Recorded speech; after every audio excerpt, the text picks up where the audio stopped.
Hi,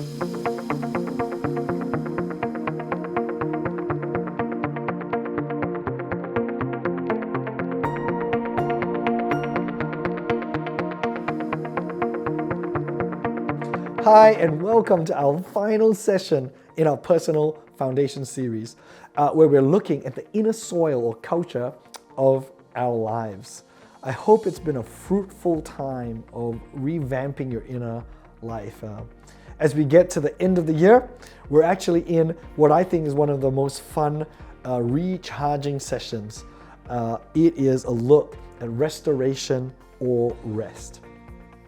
Psalm 23, verse 2-3 says this: He, God, makes me lie down in green pastures. He leads me beside quiet waters. He refreshes my soul. He guides me along the right paths for His name's sake.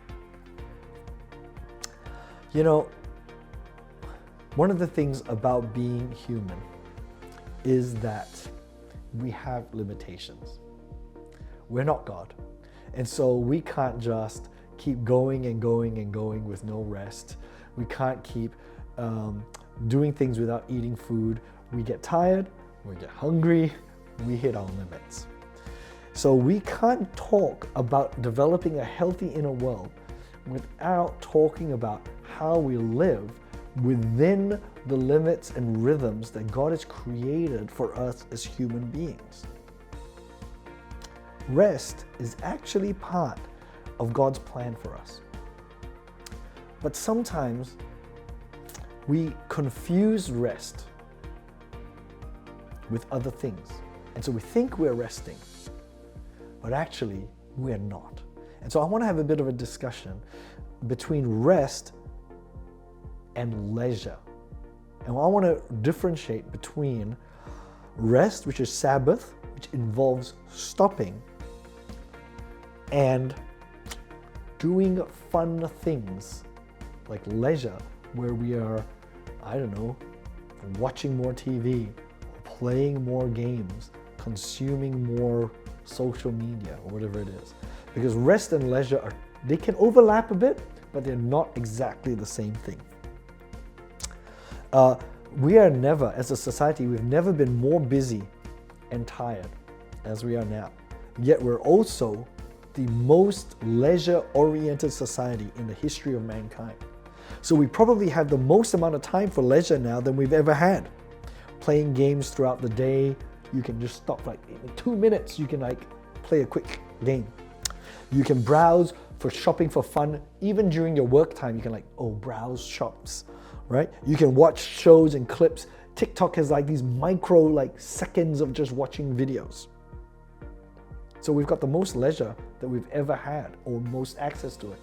Yet we're the least rested as a generation. Why is that? How is that? It's because we get confused about what is leisure and what is rest. The biblical word for rest or Sabbath or stop is based around stopping. It's about setting up of boundaries where things stop. Work can go on in life, but boom, it stops here.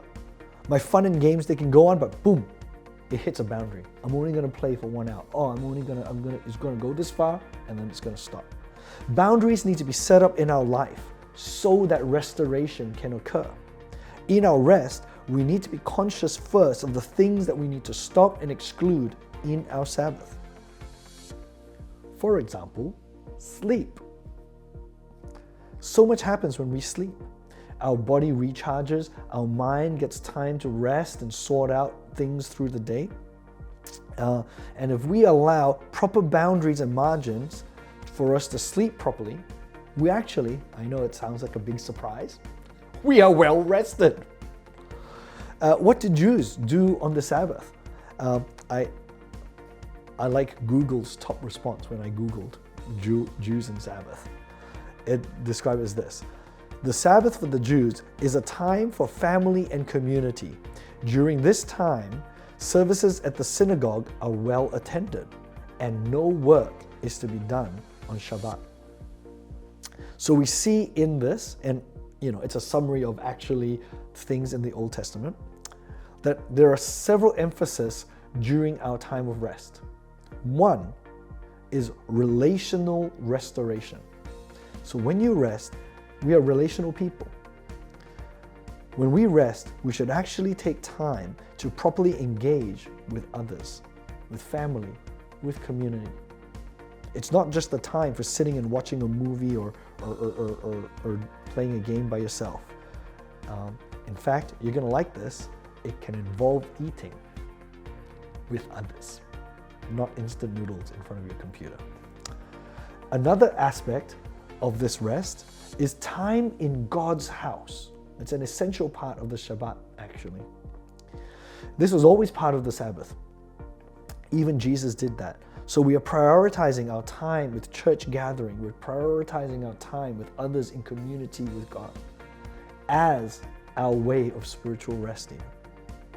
Another element is the stopping of work, which means you're not constantly checking those messages, you're not replying those emails, you're not doing all these types of things. You're tithing, I guess, your time to God. These things are they're so crucial actually for our own personal recharge. I want to encourage you to actually think about how you're going to rest properly. Because God actually was the first rester. When He created the world, He rested. And He said actually that Sabbath, He did that actually for us. Sabbath was created for us. And so as you have today's discussion, I hope that you'll actually take some time to talk about how we can all, within appropriate boundaries, rest well. God bless.